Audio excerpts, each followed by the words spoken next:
เกิดได้สายไฟเมื่อไหร่อยู่บ่ทางเบิ่งอยู่วั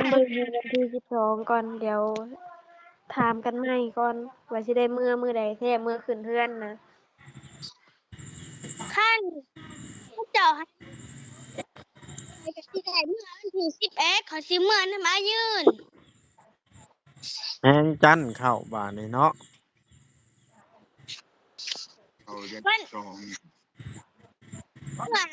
อแต่บ้านนี้น่ะวันที่11แล้วก็เมื่อ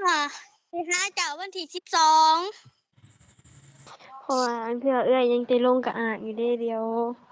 ให้พี่อ้ายตัวถามเบิ่งแม่เขาก่อนว่าสิให้มาอยู่นี่ได้บ่อีกประมาณถ้าแม่นว่าตัวสิมาวันที่11ก็เดี๋ยวสิให้พี่อ้ายตัวถามเบิ่งแม่ตัวก่อนมาเนาะ อย่าลืมกดติดตามเพื่อเป็นกำลังใจให้ผมด้วยนะครับทุกคนขอบคุณมากๆครับเอาพี่น้องเลยโดยเปิดภาพขึ้นกับมาฮอดเทือนลำซานแล้วค่ำมืดพี่น้องยังไม่ได้อาบน้ำแบบท่าซับก่อนอื่นตะขอกราบทักทายสบายดีพี่น้อง FC เบิดสุคนเด้อเนาะบอสก็มีเรื่องเว่าเรื่องติ๊กมิกนี่แหละเพิ่นอยากมาเนาะแล้วก็บอสเนี่ยมี FC คอมเมนต์ว่าจะไปยุ่งวุ่นวายเรื่องของเขานะถ้าจริงบอสสิยุ่งเฮ็ดหยังเนาะในเมื่อ ถ้ามันบ่เกี่ยวข้องเพราะว่าเอาไปเบิ่งดูแลให้เดือนชาตินั่นเพิ่นก็จะฮู้เนาะว่าเรือนชาติแล้วทำใดทำนั่นทำนี่นะและเพิ่นอยากมาหรือเพิ่นบ่อยากมาเฮาก็บ่ฮู้บ่เกี่ยวกันเนาะเพียงแต่ว่าเฮาน่ะเสนอข่าวให้ FC เบิ่งเนาะบ่ว่าก็แบบนี้นะพี่น้องน้องเพิ่นอยากมามันก็เรื่องของเพิ่นคิดฮอดกันก็เป็นเรื่องธรรมดาหั่นนะเพิ่นคิดฮอดกันเพิ่นอยากไปมาหาสู่กันบ่ง่ายๆแต่กับติ๊กมิกแต่ว่าเพียงแต่เดี๋ยวนี้นะสถานการณ์นะมันยังบ่พร้อมพี่น้องเลยเนาะบ่พร้อมแล้วแต่ก็ไปอยู่เรือนผัวก็คือเห็นนั่นละพี่น้องเลยแล้วก็อย่างเงินชานกับบทันแล้วยังบทันเข้าที่เข้าทางในความคิดของบอสในใจก็อีตนที่เราได้เพิ่นขึ้นฮอดคิดถึงกันก็มาเห็นหน้ากันล่ะกลับแยกกันก็ได้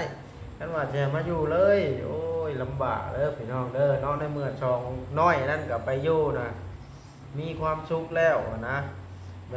แบบว่าได้กินอิ่มนุ่งอุ่นนะว่าง่ายแต่เรื่องมีความสุขเราก็บ่ฮู้น้ำดอกเนาะแต่ว่าการกินอิ่มนุ่งอุ่นนะอยู่บอนสบายนะตามที่เบิ่งเนาะผู้น้องก็บ่อยากมาปานใดดอกแต่ผู้ติ๊กน่ะอยากมาเพราะว่าผู้ใหญ่แน่เด้บ่อนเคยอยู่เคยเซาเว้าง่ายๆซะน้องพี่น้องบ่วัดนี่ก็เพิ่นโทรมาอยู่ว่าสิบันทึกเสียงให้ฟังเพิ่นตอนเพิ่นประชุมสายคุยกับแต่ให้ล่ะตุ๊กติ๊กมิกเพิ่นเว้ากันเนาะแล้วก็พ่อใหญ่แน่เนาะ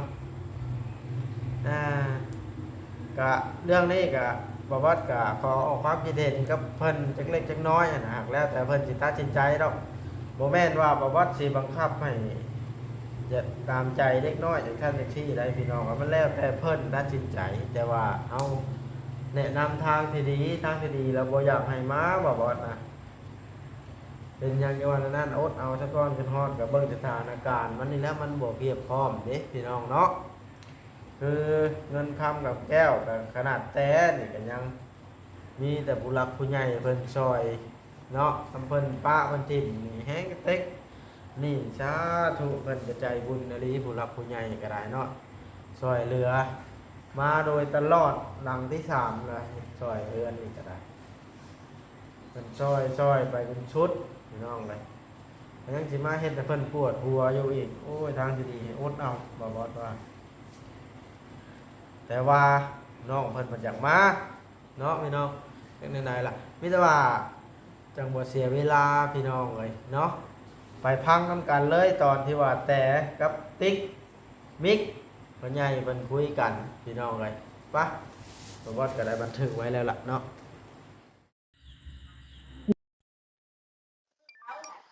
ฮัลโหลสำบายดีน้อง สวัสดีเป็นได้น้องแต่ติดต่อไปแล้วบ่บอยังบ่ได้ติดต่อไปซ้ำเพิ่งสากันสั้นอ้ายสิเอาน้องแต่เข้ากลุ่มเด้อให้พระเจ้าเว้ากันเด้อเอาเท่านั้นเนาะได้ยินบ่น้องติ๊กก็จะเอาเข้ากลุ่มคุยกันเด้อเข้าแล้วบ่เกิดแต่เข็ดหยัง บ่ได้เห็น แต่เราเว้าค่อยได้คู่มือนี่ บอยอังไงบอยเขียนแท้บ่ได้กินได้โอ้โหข่อยไปได้แต่ผมข่อย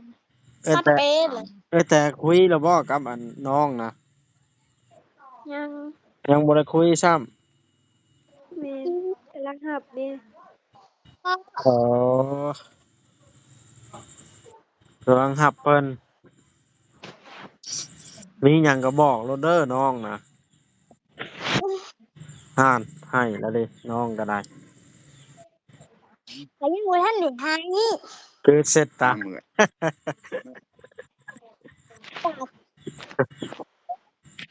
Antes, เกิดแต่หายข่อยเมื่ออยู่บ่ทางเบิ่งมื้อวันที่12ก่อนเดี๋ยวถามกันใหม่ก่อนว่าสิได้มื้อใดแท้มื้อขึ้นเรือนน่ะ คันเขาเจ้าให้ก็สิได้เมื่อวันที่11เขาสิเมื่อนำมายืน แฮงจันทร์เข้าบ้านนี่เนาะ ahora มัน son เมื่อแต่บ้านนี้นะวันที่11แล้วก็เมื่อไปหาเจ้าวันที่12เพราะว่าอันเทื่อเอื้อยยังสิลงกะอากอยู่เด้เดี๋ยวให้พี่อ้ายตัวถามเบิ่งแม่เขาก่อนว่าสิให้มาอยู่นี่ได้บ่อีกประมาณถ้าแม่นว่าตัวสิมาวันที่11กะเดี๋ยวสิให้พี่อ้ายตัวถามเบิ่งแม่ตัวก่อนมานอนนี่คืนหนึงเฮาก็เมื่อวันที่12เอา เออ ก็คือผมไปอยู่นำแม่อันมดจะน้องติ๊ก บ่อยากไป คันแม่นว่าพังเอื้อยสิเว้านี่คันแม่นว่าโตมาก็อยู่นำเอื้อยได้อยู่แต่โตก็ต้องไปอยู่นำแม่มดนำพ่อจ้อยก่อนเพราะว่าเอื้อยก็ยังบ่ได้มีหยังเด้มันบ่คือเก่าหั้นนะติ๊กโตก็เออ ฮู้ติเพราะคันว่าแม่นอยู่โตอยากอยู่นำเอื้อยเนาะแต่เอื้อยยังบ่มีหยังอิหยังก็ยังบ่มีแนวนี้หั้นนะเออ ไปอยู่นำเลาก่อนได้ติ คันอยู่นำเราก่อนได้อยู่ อืมบ่แม่นดอกมาแล้วเอื้อยสิให้เมื่ออยู่นำเลาโลดน่ะก็อยู่นำเอื้อยก่อนอยู่ดงมะแงวก่อนแล้วจังให้เรามาเอาเออบ่เมื่อนำอีกบ่เมื่อมาก็มานำกันเบิด2คนนั่นแหละคันแม่นว่ามาก็เออมีเงินเท่าใดแหละเงินน่ะ700 800นี่แหละ เก็บไว้เงินนั่นว้าวเงินหลายมี700-800 ah, sereno. เพราะว่าค่ารถมันก็แพงอะนะแม่นว่าเมื่อก็ต้องได้นั่งรถมีเมื่อมันจักบ่แพง Quiero, แม่นรถตู้นะผู้หนึ่งเด็กน้อยเขาก็เอาราคาส่ำราคาผู้ใหญ่เลยหั้นนะรถมีใครแหน่เด็กน้อยแล้วเขาบ่เอาเงินเออเด้อว่าแต่ข้อยสิเว้านี่ข้อยน่ะข้อยเมื่อหาเจ้าน่ะข้อยเมื่อนำรถอายืนรถก็สิแวะให้ ก็ให้เรามาแวะให้ก็ได้แล้วสิไปไสแหละเจ้าสิไปไสก็ไปรับหยังก็หยังไปรับอ้ายแหลมบ่ไปรับอ้ายแลอืมสิขวบมาสิขวบมากะอากนะวันที่หยัง11บ่วันที่11อยู่ นอายุนะคืนหนึ่งกับ นี่บ่ เมื่อ เมื่อแล้วจะมาบ่ได้มาจงคู่เบิด ต้องเฮ็ดมันแหล้วครูบอกว่าให้เฮ็ดมันแหล้วผู้ใช้เฮ็ดบ่แหล้วต้องขึ้นศาลคือหมูเด้อค จะ รู ได้ ว่า ขึ้นจะได้จะว่าเมื่อจะว่าบ่ได้มาจะได้ขึ้นจะได้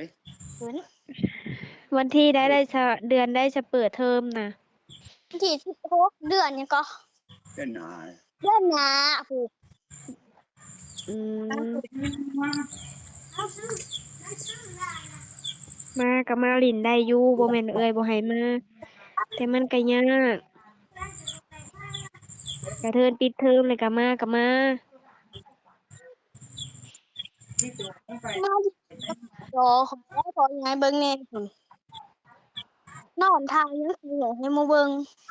ดี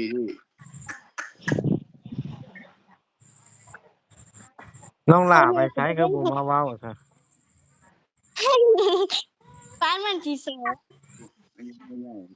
โสดเป็นไงว่ามัน กับมันยังเชื่ออยู่ไปลงแค่ลงกลาง จักนี่ เลยชุดมา เด้อ ใส่โด แล้วแต่เว้านำไปใหญ่ก่อนเด้อไปหาอีมิกมาเว้านำเจ้าก่อน เออ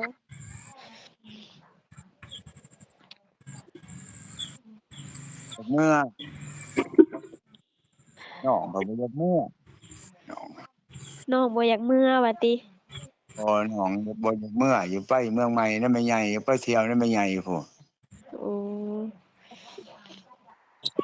ถ้าแม่นว่ามาเขาก็อยากให้มาเบิดซองแหล้วถ้าแม่นว่ามากะ ถ้าเป็นไปได้นี่บ่อยากให้มาข่อยมันบ่ทันเพียบพร้อมเงินก็บ่ทันมี แม่นอีหลีหั่นมันอยากไปอยากมา แต่ไผอยากมาแล้ว อีกอย่างก็น่ะวันที่16ผัดยากเงินไปเข้าโรงโรงเรียนพอดีสิยากกว่าใหญ่วันอีก ครับบ่ได้มียากที่สุดได้เดี๋ยวนี้ของก็แพง น้ำมันหาสิเติมยังบ่ค่อยมีเพราะใหญ่กว่ามือนี่ ในบ้านนี่คือการขาดน้ำมันขนาดเลย นี่ก็ อืม แนวนี้พุบางเทื่อเฮาก็ยังสิได้ลงกะอากอยู่ให้เขามาหาเฮาอยู่ในกะอากบ่อยากให้เขามาปานใดหันนะ ก็ได้คือกันฉันได้คือกันฉันมือได้สิลงกันนัดกันอยู่กับอาบเนาะ เดี๋ยวเฮาสิโทรหา แป๊บฟังโตมาก็ให้โตกับมาพี่มาบ้าน อืม บ้านมาเอาเสื้อผ้าเมื่อเอาหยัง ฮะ เอ้ยยังสิลงกะอากอยู่โตบ่ต้องเมื่อก็ได้ล่ะเอ้ยบ้านน่ะอิหยังมันก็แพงค่ารถก็แพง เออ เอ้ยสิลงไปหาอยู่กะอากแล้วโตขวบมาหาเอ้ยในกะอากเด้อ อืม เอ้ยยังสิลงกะอากอยู่ เดี๋ยวสิลงมาเฮ็ดหยัง เขาสิลงไปหาปลา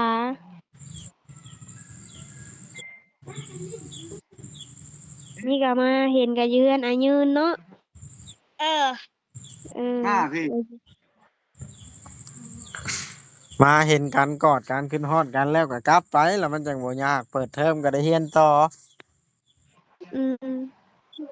มาพี่ ได้ใช้ อ้ายสิเว้า เงินไม่ มัน ดอก บ่ได้พร้อมได้เงินก็บ่มีคือเห็นนั่นแล้ว มันบ่มีหยังคือเอ้ยเว้าหั่นแหละ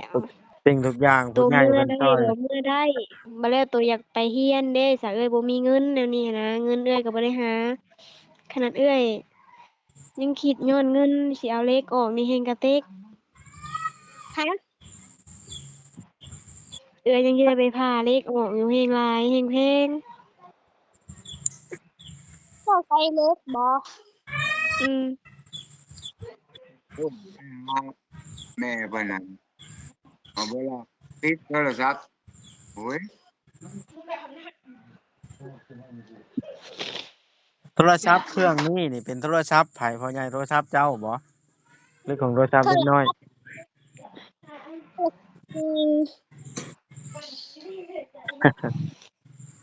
นะ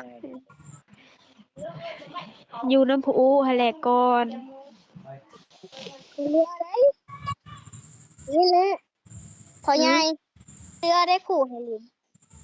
เอ เป็นหน้าตัวก็ไปเล่นแล้วก็เอิ้นก็บ่ได้ยินหือ อยู่นำเราหั่นแหละก่อนเราบอกหยังโตกะพังเราแหน่เฮ็ดจั่งใดเฮาบ่มีข้างมันสิแส อ้าวบ่เราบอกบ่เตะเราบอกอู้คือเตะ เปิดกล้องแหน่โทรศัพท์เครื่องนั้นเด้ แม่ เนี่ย เพื่อแต่เรายังเป็นหวัดเป็นไออยู่เรายังลำบากใจอยู่ถ้าโตยังสิมาสนเราทางที่ดีเราอยู่น้ำพ่อใหญ่ก่อนปีหนึ่งสองปีปีหน้าปีฮื้อไปมันลงตัวจังมา เด้อยากมา เมื่อมี คันว่าอย่างมาแท้กับมาเห็นหน้ากันคือไอ้แต่เว้าแล้วก็กลับไปน้ำเพิ่นอีกก็ได้ แต่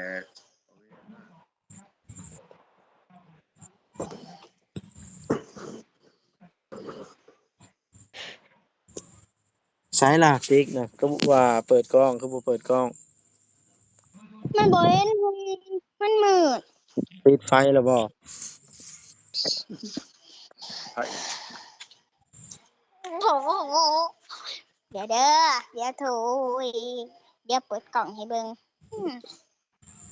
กล่องผมข่อยพูดไปได้เดี๋ยวเซ็ตกล่องก็กล่องนาสิเทไปไหนข่อยเฮ็ดกล่องเหมือน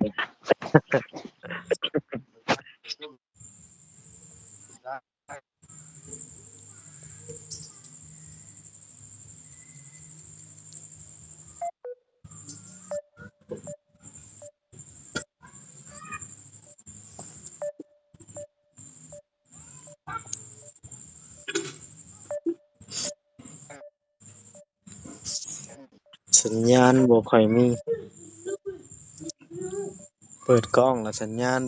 ไป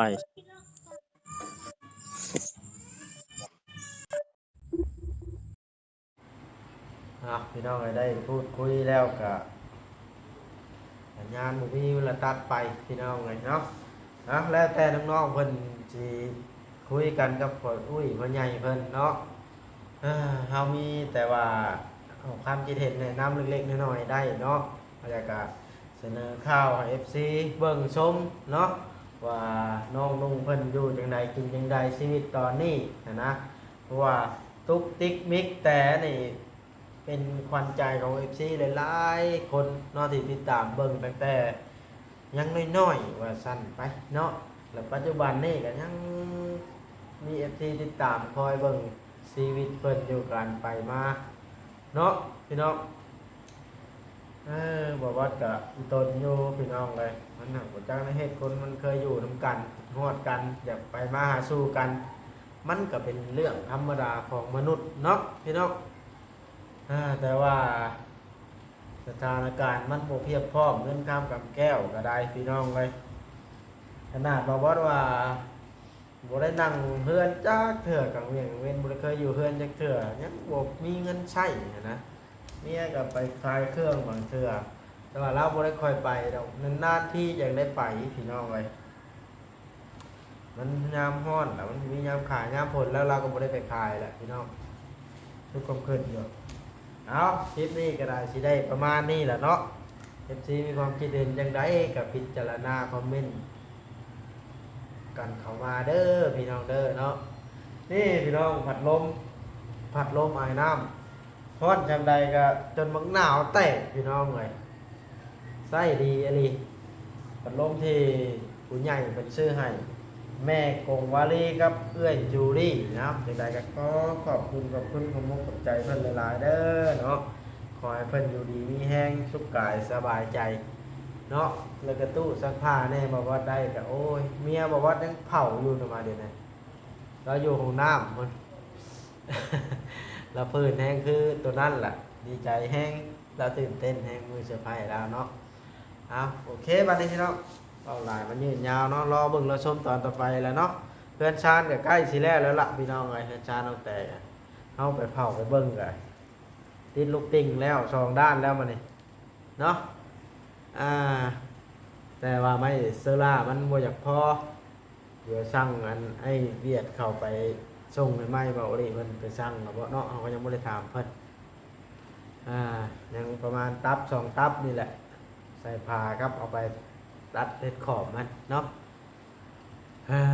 เอาบ๊ายบายรอเบิ่งมื้ออื่นเด้อพี่น้องเด้อเนาะมื้ออื่นบ่วัดก็สิไปคือเก่าหั่นล่ะพี่น้องเอ้ยเนาะไปคุมื้อจนเฮือนชานแล้วยังอัปเดตเบิ่งก่อนต่อไปมันยังก็ได้พี่น้องเอ้ย